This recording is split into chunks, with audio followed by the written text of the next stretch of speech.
The Federal High Court sitting in Abuja actually orders the Senate to recall Senator Natasha representing Kogi Central to continue her legislative duties.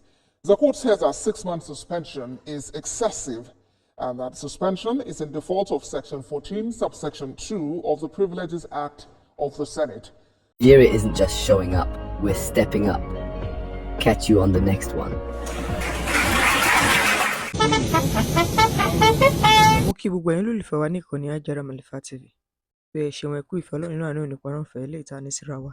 Bí ọ̀rọ̀ tó ní ṣe pẹ̀lú ààrẹ orílẹ̀-èdè Nàìjíríà yìí eléyìí tí ó lọ sí orílẹ̀-èdè Brazil yẹn níbi BRICS Summit gẹ́gẹ́ bó ṣe lọ ìyẹn ìpéjọpọ̀ tó jẹ́ ti ẹlẹ́ẹ̀kẹtàdínlógún tí wọ́n pè ní BRICS Summit eléyìí tó wáyé ní Brazil. Ààrẹ orílẹ̀-èdè Nàìjíríà wọn ò mà bo ẹnu rárá, wọ́n sọ ọ̀pọ̀lọpọ̀ ọ̀rọ̀ lórí ohun tí Nàìjíríà ń kojú àti ohun tí wọ́n fẹ́ kí àwọn àgbààgbà lágbàáyé kí wọ́n jẹ́ ká gbárùkùtì láti jẹ́ kí ó ṣeé ṣe lórílẹ̀-èdè yìí.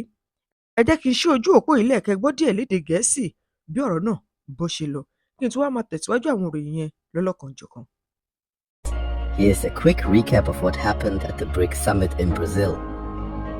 President Tinubu spoke up for Nigeria and Africa, calling for a major reset of global systems like governance, finance, healthcare, from finance to healthcare to climate action. He said low-income and emerging countries, especially in Africa, deserve more inclusion and fairness in global decision-making. President Tinubu pointed out that Africa contributes the least to climate change, but suffers the most, and that must change through real support and sustainable solutions. He also shared how Nigeria is investing in renewable energy, improving healthcare, and creating opportunities for young people who make up 70% of the population.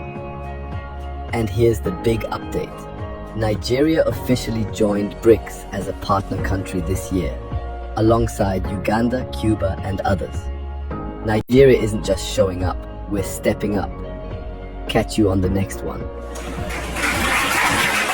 Share problems, environmental degradation, climate crisis, and global health care inequalities.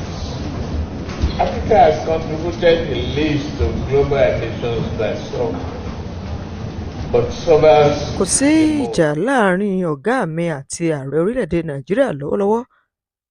Malam Garba ló sọ eléyìí gẹ́gẹ́ bí Malam Garba Shehu bó ṣe fìdí ọ̀rọ̀ náà múlẹ̀.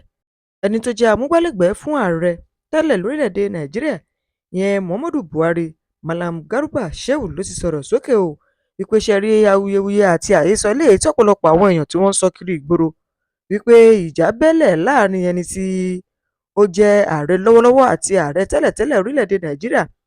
Ó ní ẹ kó ìlà kúrò lẹ́kọ̀ọ́ ẹ̀kọ́ tẹ́ ẹ rí yẹn ò kọlà irọ́ tó jìnnà sódodo ni.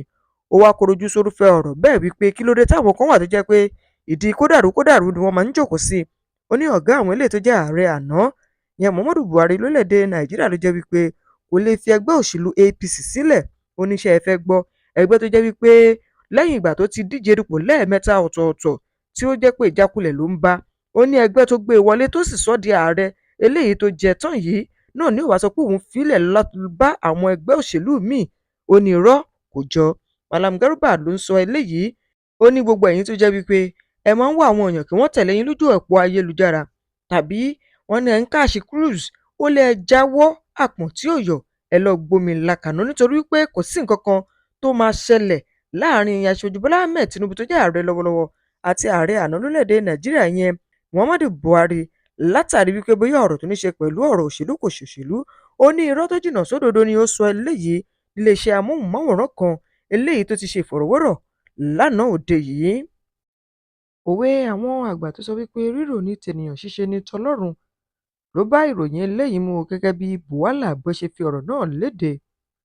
Ẹnìkan eléyìí tó ti jẹ́ ọ̀kan gbòógì nínú ìgbìmọ̀ eléyìí tó jẹ́ ti igbákejì ààrẹ lórílẹ̀‐èdè Nàìjíríà tẹ́lẹ̀ rí ìyẹn Àtíkù Abubakar. Buwala ló ti fi ọ̀rọ̀ léde o nígbà tí ó ń sọ ọ̀rọ̀ yìí ní ọjọ́ Ajé Monday. Buwala ló ti sọ wípé oníṣẹ́ rí Àtíkù òun ò rò pé Àtíkù lè jáwé olúborí mọ́ sí ipò ààrẹ lórílẹ̀‐èdè yìí. Gẹ́gẹ́ bí Buwala bó ṣe tẹ̀síwájú ó ní ọ̀gá mi tẹ́lẹ̀ rí òun ní Buwala o.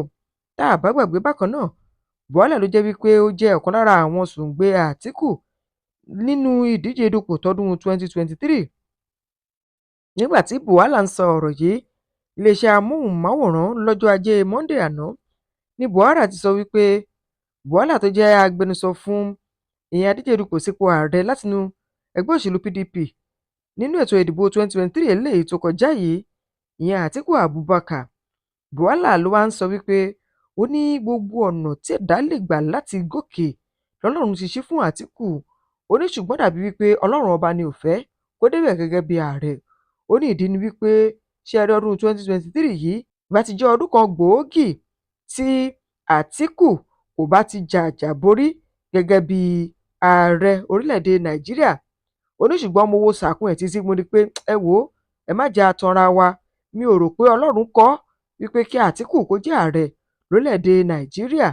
Ó ní bí bẹ́ẹ̀ bá kọ́ ni gbogbo oríṣiríṣi ọ̀nà ni Àtíkù ti gbà, ó ti náwó ti nára, kódà àwọn èèyàn tó mọ̀ gan wọ́n ní kó máa lọ àwọn wà lẹ́yìn ẹ̀, ṣùgbọ́n gbogbo ẹ̀ pàbó ló já sí. Ó dàbí pé Ọlọ́run ò sí lẹ́yìn Àtíkù o lórí ọ̀rọ̀ tó ní ṣe pẹ̀lú wípé ó fẹ́ dépò ààrẹ. Bùhálà ló ń sọ eléyìí níbi ìfọ̀rọ̀wérọ̀ kan tó wáyé lọ́jọ́ Ajé Monday àná. Ẹgbẹ́ òṣèlú ADC má ti fi ògúrùtù ọ̀rọ̀ ránṣẹ́ sí ẹni tó jẹ́ ààrẹ lórílẹ̀‐èdè Nàìjíríà. Ó ní bójú wẹ̀yìn kó wẹ̀yìn, tó bá jẹ́ pé ebele Jonathan ó ṣe ipò bó ṣe ṣepò yìí ni, ó ní Obama ti láǹfààní láti jẹ́ ààrẹ lórílẹ̀‐èdè Nàìjíríà. Ta ló ń sọ eléyìí? Àgbáríjọ gbogbo àwọn tó wà nínú ẹgbẹ́ òṣèlú ADC wọn ló ti fi ohùn ránṣẹ́ sí Aṣíwájú Bọ́lá Ahmed Tinubu látàrí wípé wọ́n ní kó bojú wọjú àná o, kó wò wípé Jonathan kò fúnka mọ́ ohun tó wà ńlẹ̀, ìdí rèé tó ṣe láǹfààní láti jẹ ààrẹ.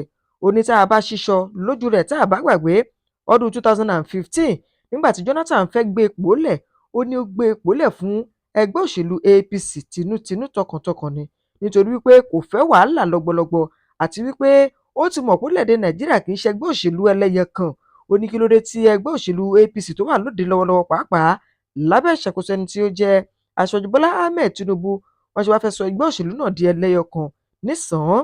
Gbogbo àgbáríjọ àwọn tí wọ́n jẹ́ ẹgbẹ́ òṣèlú the African Democratic Congress ADC la máa gbọ́ wípé wọ́n ti bẹnu àtẹ́ lu ìgbésẹ̀ tí Aṣíwájú Bọ́lá Ahmed ń gbé yìí, pàápàá jùlọ gbogbo ọ̀nà tó ń gbà láti fún àwọn èèyàn ní ipò kan àbí míì, pàápàá ẹgbẹ́ òṣèlú míì. Ó ní ọgbọ́n àrékérekè láti dabarú wa ni láti má jẹ́ ká lágbára irọ́ sílẹ̀ pa. Bẹ́ẹ̀ ni ẹgbẹ́ òṣèlú ADC ni wọ́n ń fọ tuntun, ni wọ́n ń fọ rere lákòókò yìí. Ní ìbámu pẹ̀lú ọ̀rọ̀ náà, níbẹ̀ ni wọ́n ti pe Aṣíwájú Bọ́lá Ahmed Tinubu ṣàkíyèsí. Wọ́n ní ẹ má gbàgbé pé ìlú tá a wà yìí kò kí ń ṣe ẹlẹ́gbẹ́ òṣèlú kan o, ẹgbẹ́ òṣèlú ọ̀pọ̀lọpọ̀ ẹgbẹ̀lẹ́gbẹ̀ ni. Ó ní fún ìdí èyí ẹ pe ẹni tó jẹ́ amúgbálẹ́gbẹ̀ẹ́ yín sẹ́yìn kó mọ ohun tí ó bá sọ, kódà kó kóra rẹ̀ níjàánu. Gbogbo ọ̀rọ̀ tẹ́ ẹ̀ràn tó ń jẹ́ yìí káwọn má bàa fojú ẹ̀ kàtà òfin. The Federal High Court sitting in Abuja actually orders the Senate to recall Senator Natasha representing Kogi Central to continue her legislative duties. The court says a 6-month suspension is excessive and that suspension is in default of Section 14, subsection 2 of the Privileges Act of the Senate. The court also said the constituents must not be deprived of representation and that the Senate should review their laws on suspension. And the court has also ordered Senator Natasha to pay a fine of 5 million naira to the federal government, as well as offer an apology in 2 national dailies, as well as on Facebook within 7 days. And that matter has to do with contempt of court that is before the courts there. We'll get back to that and bring you more updates as soon as we have it regarding Senator representing Kogi Central, Senator Natasha Akpoti-Oduaghan, who has now been ordered to pay 5 million naira as well as offer apologies in 2 national dailies and on Facebook for contempt of court. A máa ti ilé ìgbìmọ̀ Asofin Àgbà pa ní o, pàápàá a máa dabarú gbogbo ohun ètò tó yẹ ká ṣe níbẹ̀ tí Natasha bá fi lè gborí wọlé. Àwọn ọmọ ilé ìgbìmọ̀ Asofin Àgbà ni wọ́n ń fi ọ̀rọ̀ léde wípé ó ṣeé ṣe káwọn dabarú nǹkan tó pọ̀ ìyẹn tí Natasha bá gborí wọlé. Tá a bá gbàgbé, Natasha ló jẹ́ wípé ó ń ṣojú ẹkùn ìdìbò àárín gbùngbùn ìpínlẹ̀ Kogi látàrí ọ̀rọ̀ eléyìí tó ti fa lọ́gbọ́lọ́gbọ́ ilé ìgbìmọ̀ Asofin Àgbà tẹ́lẹ̀ láàrin òun àti ẹnìkan tó jẹ́ lórí ilé ìgbìmọ̀ asòfin àgbà yẹn Akpabio. Gẹ́gẹ́ bí Natasha ṣe sọ nínú fọ́nrán kan eléyìí tó ń fò kálẹ̀ lórí ẹ̀rọ ayélujára wípé kán ṣe sùúrù ìyẹn àwọn aláfẹ̀yìntì rẹ̀ pé lónìí ọjọ́ ìṣẹ́gun lòun yóò padà sílé ìyẹn ilé ìgbìmọ̀ asòfin àgbà gẹ́gẹ́ bí asòfin eléyìí tí ó máa ṣojú wọn padà ní ẹkùn ìdìbò àárín gbùngbùn ìyẹn ní Kogi nípínlẹ̀ Kogi. Gẹ́gẹ́ bí Natasha Àpótí Uduagha bó ṣe ń sọ fún àwọn alátìlẹyìn rẹ̀ wípé òun dúpẹ́ pọ̀ lọ́wọ́ wọn wípé wọ́n jẹ́ alátìlẹyìn òun eléyìí tí wọ́n fi jẹ́ kóun jàjà borí yẹn nílé ẹjọ́ eléyìí tí wọ́n gbé òun lọ tílé ẹjọ́ sì dáhùn ní Aare. Ṣùgbọ́n àwọn iléègbìmọ̀ asòfin àgbà ti wá sọ wípé àyàfi táwọn bá rí ìwé náà láti ọ̀dọ̀ ilé ẹjọ́ nìkan làwọn lè gbà nísàn-án wípé Natasha ó ti yẹ lẹ́ni tó yẹ kó wá yẹn sílé ìgbìmọ̀ asòfin àgbà.